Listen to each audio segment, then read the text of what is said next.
(2010년 1회) 위험물 산업기사 실기시험 문제 풀이합니다. 먼저 필답형부터 하겠습니다. 1번 제3류 위험물에 대한 지정수량을 쓰시오.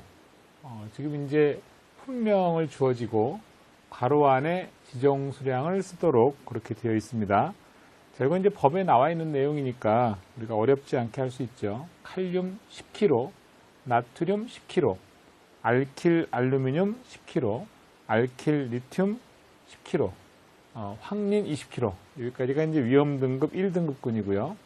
알칼리 금속 및 알칼리 토금속류는 50kg가 되겠고요. 그 다음에 유기금속 화합물류도 역시 50kg가 되겠습니다. 자, 2번입니다. 제5류 위험물인 벤조일 퍼옥사이드의 구조식을 그리시오. 자, 벤조일 퍼옥사이드의 구조식을 그리라고 하면 산소 간의 단일 결합을 중심으로 해서 이와 같이 이제 산소 간의 단일 결합이 가운데 있는 게 과산화물인데, 지금 오류 위험물 벤조일 퍼옥사이드는 오류 위험물 중에 유기과산화물에 속하는 거죠. 자, 그래서 탄소와 산소 간의 이중결합, 그리고 이 마지막 가장자리에 벤젠이 치환되는 경우 이렇게 되는 거죠. 그래서 이 구조식 그리는 문제는 자주 나오기 때문에 암기를 해 두셔야 됩니다. 자, 다음 3번입니다. 제1류 위험물인 염소산 칼륨에 관한 내용이다. 다음 각 물음에 답을 쓰시오. 자, 염소산 칼륨 하게 되면 KClO3가 되죠. 자, KClO3가 완전 분해되는 경우에 반응식을 쓰라고 하는데, 아시다시피 약 400도씨 부근에서 열분해되기 시작해서 540에서 560도씨 사이에서 과염산 칼륨이 형성하고 또 다시 분해하게 되면 결국은 KCl하고 그리고 산소로 분해가 되는 경우입니다. 양쪽의 계수를 맞추기 위해서 반응식을 완성을 해보면 2몰의 염소산 칼륨은 2몰의 염화칼륨과 그리고 3몰의 산소가스를 발생시키는 바로 이와 같은 식이 완전 분해 반응식이 되겠습니다. 자, 두 번째, 염소산 칼륨 1000g이 표준 상태에서 완전 분해 시 생성되는 산소의 부피를 구하시오. 자, 부피를 구할 때는 세제곱미터로 구하라고 되어 있습니다. 그렇다면 먼저 1000g의 KClO3를 몰수로 먼저 바꿔줘야 됩니다. 그러면 1몰의 KClO3는 분자량이 122.5니까 120.5g/KClO3가 될 것이고, 그럼 이렇게 이제 약분돼서 몰수로 변환이 되고요. 반응식에서 보시다시피 2몰의 KClO3는 3몰의 산소가스를 발생하게 되어 있죠. 그럼 또 이렇게 약분이 될 거고, 또 문제에서 부피를 구하라고 했으니까 1몰의 O2는 아보가드로 법칙에 따라서 22.4L O2가 되고, 또 문제에서는 세제곱미터를 구하라고 하니까 1세제곱미터는 10의 3승 리터가 됩니다. 그래서 이걸 계산을 할 수 있죠. 계산하게 되면 0.274 세제곱미터 산소라는 값을 구할 수가 있어요. 자, 그래서 답은 산소의 부피는 0.274 세제곱미터가 되겠습니다. 자, 다음 4번입니다. 다음 표에 혼재 가능한 위험물은 동그라미, 혼재 불가능한 위험물은 X로 표시하시오. 이렇게 되어 있습니다. 자, 그러면 우리가 이제 제가 이론 시간에도 말씀을 드린 것처럼 외우는 방법은 4류 위험물은 4, 2, 3, 5, 5, 2, 4, 6, 1. 이쪽에서 봤을 때 그렇고, 또 세로로 볼 때는 4, 2, 3, 5, 5, 2, 4, 6, 1. 나머지는 다 혼재가 안 되는 경우라고 봤습니다. 자, 그래서 이와 같이 표를 완성해 주시면 되죠. 이렇게 완성하면 됩니다. 그럼 결과적으로 혼재가 가능한 것은 4류 위험물은 2, 3, 5류가 되고, 5류 위험물은 2류, 4류, 6류 위험물은 1류가 되겠습니다. 5번, 제2류 위험물 운반용기 외부에 표시하는 주의사항을 쓰시오. 2류 위험물 같은 경우에는 이제 철분, 금속분, 마그네슘 이런 것들이 바로 금수성 물질에 해당이 되거든요. 그래서 이런 경우에는 화기주의, 물기엄금, 그리고 인화성 고체는 화기 엄금, 또 그 밖의 것들은 화기 주의, 이렇게 규정해서 주의사항을 표시하게 되어 있습니다. 자, 다음 6번입니다. 조회성이 없는 황화린이 연소 시 생성되는 물질 두 가지를 화학식으로 쓰시오. 황화린은 일단 P4S3죠. 이류 위험물인데, 황화린이 연소하게 되면 생성된 물질 두 가지를 화학식으로 쓰라고 했는데, 자, 이게 만약에 공기 중에 산소와 결합을 하게 되면 이제 반응식을 암기를 하셔야 돼요. P2O5라고 하는 오산화인하고 그다음에 SO2라고 하는 이산화황이 생기죠. 물론 이때 양쪽의 계수를 맞추게 되면 여기는 P가 4개니까 4개가 되려면 2배를 해서 4개를 같게 해주고, 또 이쪽에 지금 항이 3개인데 오른쪽에 하나니까 같게 해주려면 3배를 해줘야 되는 거죠. 이로 인해서 산소 개수가 2호는 10, 3호는 6. 그래서 16개가 됐으니까 같아지려면 8배에서 8이는 16. 이렇게 해줄 수 있는 겁니다. 자, 따라서 지금 생성물은 P2O5 오산화인하고 SO2 이산화황이라는 것을 알 수가 있죠.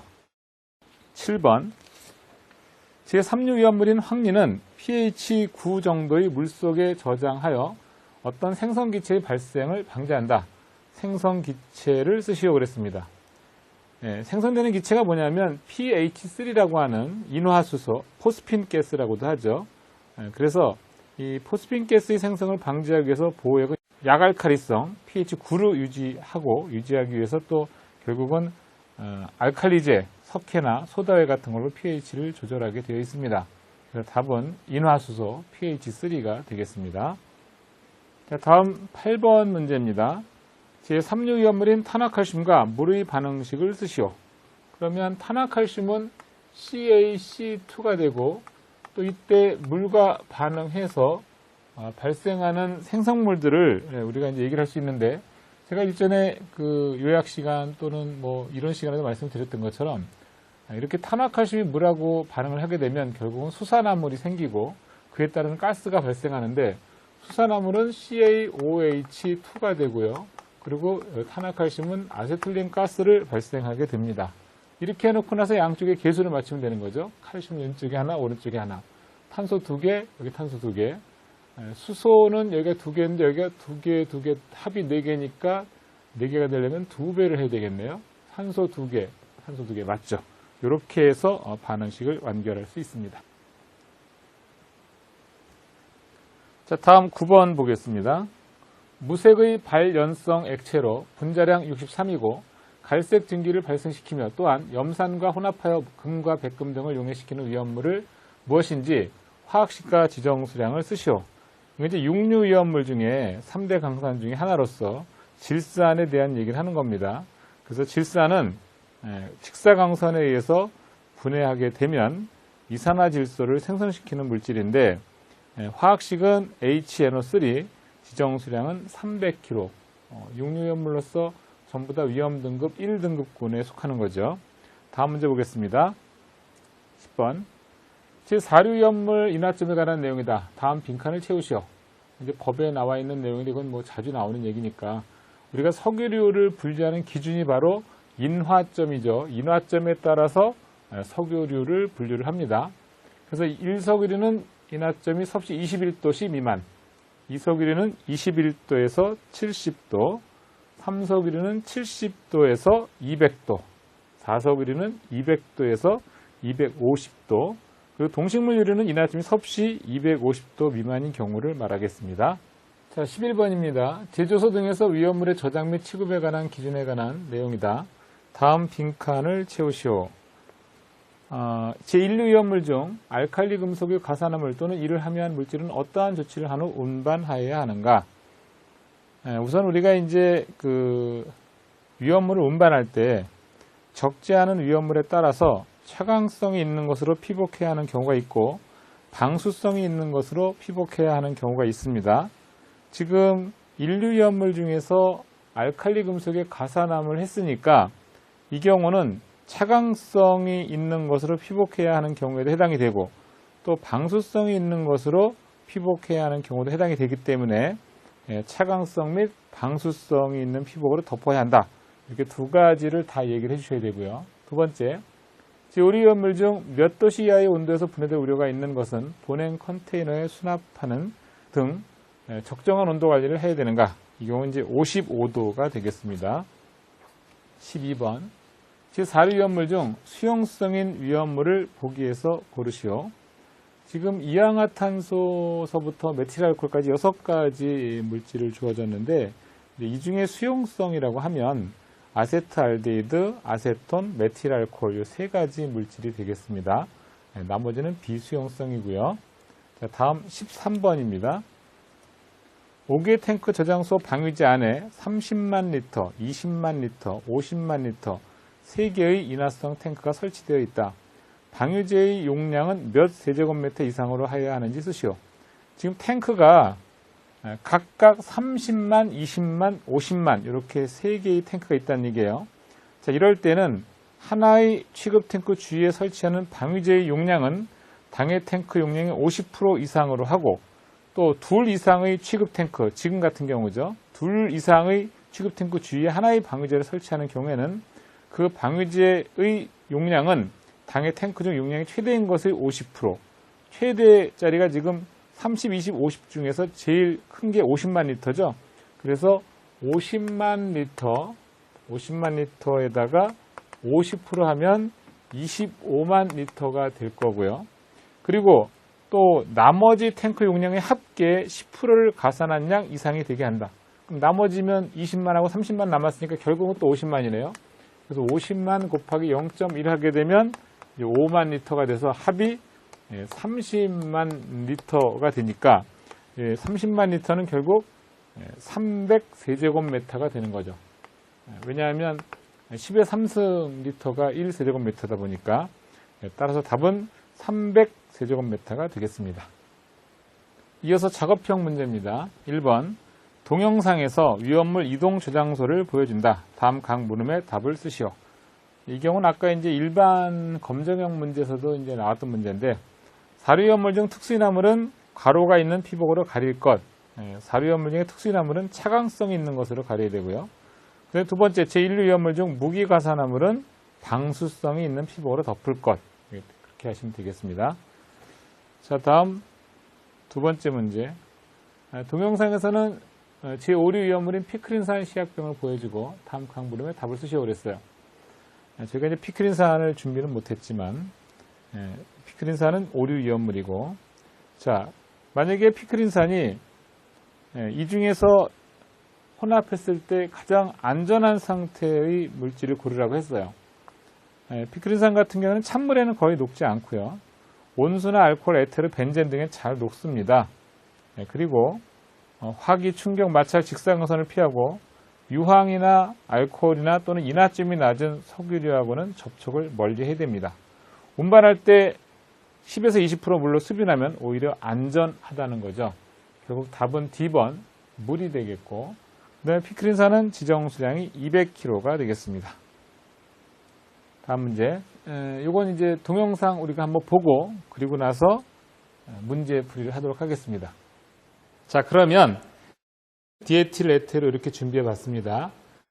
이와 같은 디에틸 에테르는 오랫동안 저장해서 만약에 공기 중에서 산화가 되면, 자, 이와 같은 에테르가 과연 산화가 되었는지 확인하기 위해서 우리는 이제 보통 10% 요오드와 칼륨 수용액을 사용합니다.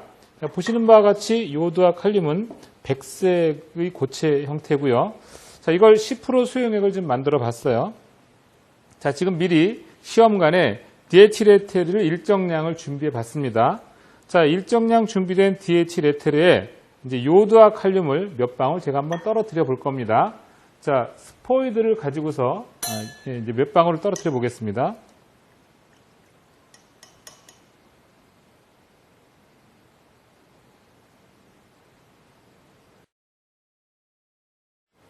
자, 보시는 바와 같이 요오드와 칼륨 10% 수용액을 넣어주니까 시험관 안에서 황색으로 반응이 일어나는 걸 알 수 있었습니다. 10% 요오드와 칼륨 수용액을 사용한다는 걸 알 수 있는 그런 실험이었습니다. 자, 영상물 보셨으니까 이제 문제를 한번 읽어보죠. 동영상에서는 실험자가 조그마한 시험관에 DHL 에테르를 담는 장면을 보여주고 비커에서 요오드와 칼륨 10% 용액을 스포이드로 채취하여 DHL 에테르가 있는 시험관에 몇 방울을 넣은 후 살펴보니 황색으로 변하였다. 다음 각 물음에 답을 쓰시오.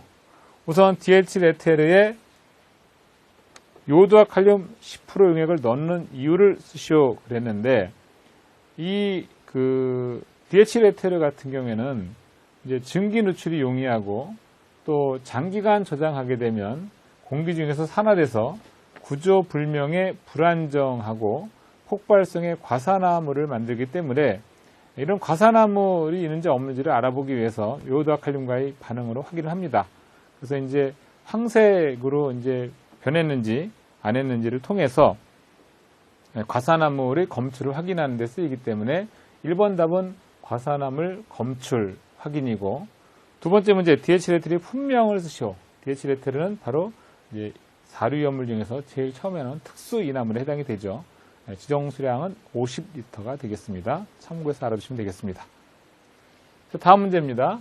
동영상에서 화학 소방 자동차 3대와 사다리차 1대를 보여주고 다음 각 물음에 답을 쓰시오 그랬어요.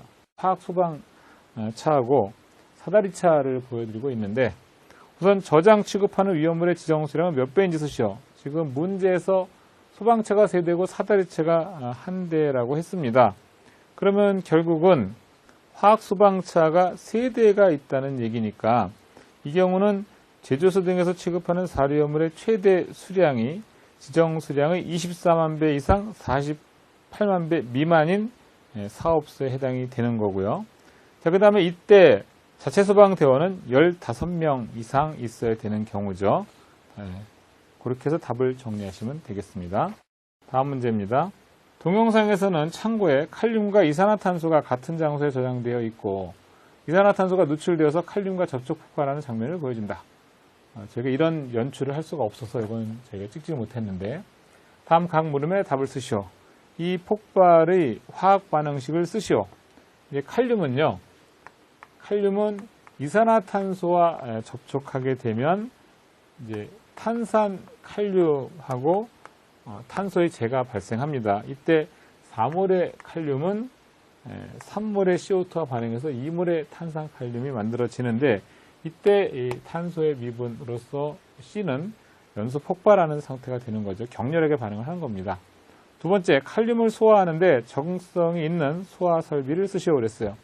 자, 칼륨은요, 사실 마땅히 소화할 만한 내용은 없습니다. 사실은 더 이상의 화재가 번지지 않도록 해줘야 되는데, 그래도 이제 칼륨을 소화할 때는 마른 흙이나 또는 잘 건조된 소금 분말 또는 뭐 팽창 질석, 팽창 진주암 이런 것으로 피복해서 질식 소화를 해야 되겠습니다.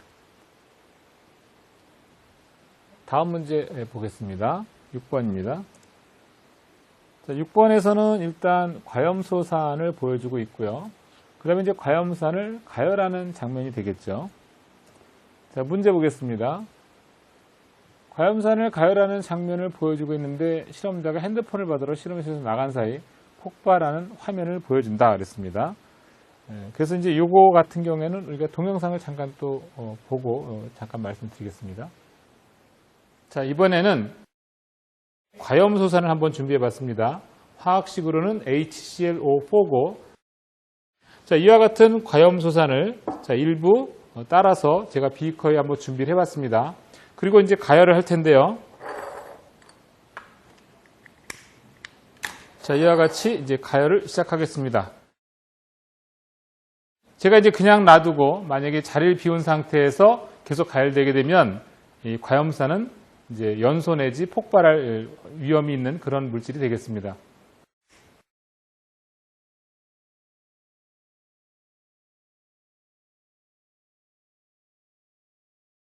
자, 우리가 실험하는 장면을 잠깐 보셨죠? 자, 그래서 이제 여기서 만약에 폭발 반응 시 발생하는 기체 중 위험한 기체를 쓰시오 그랬는데 이 과염소산 HClO4 같은 경우에는 반응하게 되면 HCl하고 또 산소 가스를 발생하는데 이때 발생하는 위험성 가스는 바로 염화수소 HCl이 될 거고요.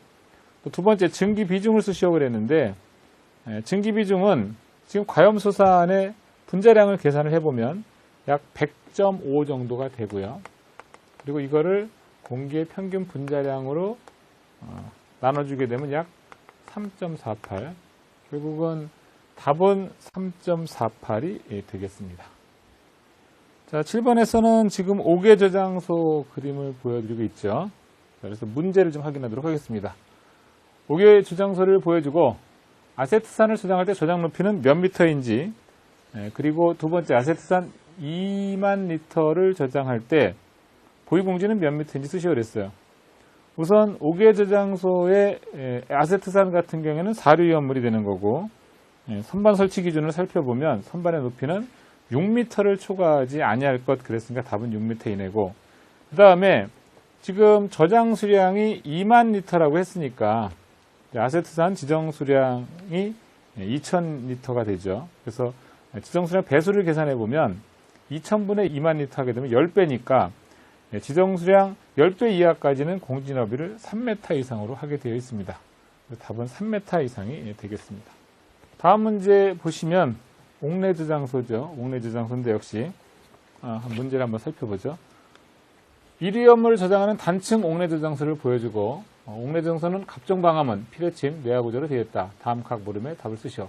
자, 옥내 저장소 바닥 면적은 몇 제곱미터 이하로 하는가? 지금 문제에서 일위험물이라고 했으니까 일위험물 같은 경우에는 2000제곱미터 이하입니다. 자, 그 다음에 두 번째 처마 높이는 몇 미터 이하로 해야 되느냐? 우리가 법을 살펴보면 이제 저장 창고는 지면에서 처마까지 높이가 6m 미만인 단층 건물을 하고 그 바닥은 지반면보다 높게 하여야 한다. 자, 그리고 다만 2류 또는 4류 위험물을 저장하는 창고로서 이 경우에는 다음 강목, 다시 말해서 벽, 기둥, 보호 및 바닥을 내화 구조라고 출입구에 갑종 방화문을 설치하고 피레침을 설치한 경우 우리가 이제 20m 이하로, 처마까지 높이를 20m 이하로 할 수가 있다. 그렇게 되어 있습니다. 그래서 답은 20m 이하가 되겠습니다. 다음 문제입니다.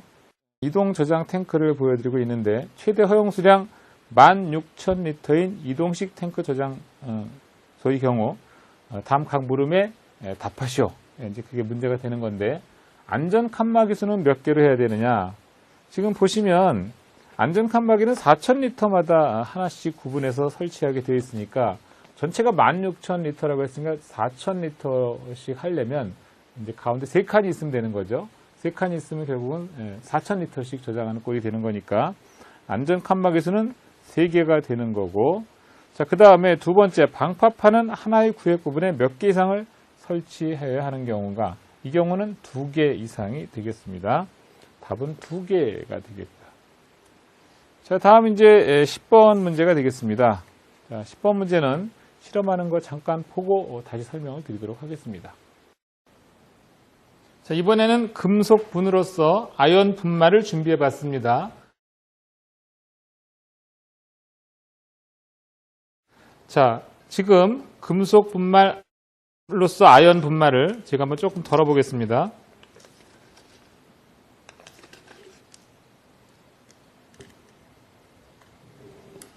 자, 아연 분말의 색깔이죠. 잘 보시기 바랍니다. 자, 이와 같은 아연 분말을 비커에 넣고 이 위에 산화성 액체로서 황산을 한번 주입해 보도록 하겠습니다. 황산을 넣게 되면 아연과 황산이 반응해서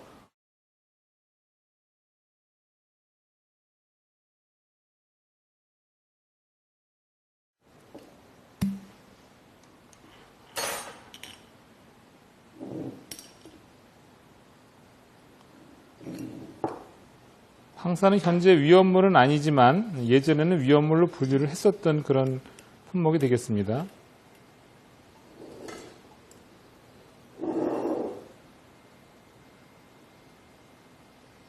자, 보시는 바와 같이 하얀색 연기가 발생하기 시작하죠.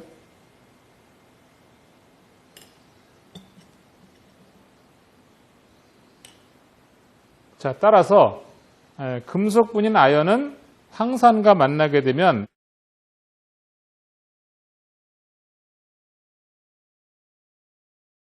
자, 문제에서 보겠습니다. 아연과 황산의 반응 시 흰색 연기가 발생하는 장면을 보여준다. 다음 각 물음에 답을 쓰시오. 아연과 황산의 반응식을 쓰시오 그랬습니다. 자, 아연과 황산의 반응식을 쓰게 되면 아연과 H2SO4가 반응하는 거죠. 그래서 이때 황산 아연이 발생할 것이고 그리고 수소가스가 발생하는 형태가 되는 겁니다. 자, 그 다음에 아연의 지정수량을 쓰라고 했는데 아연은 금속에 해당이 되는 거죠. 그래서 금속분이기 때문에 지정수량은 500kg가 되겠습니다.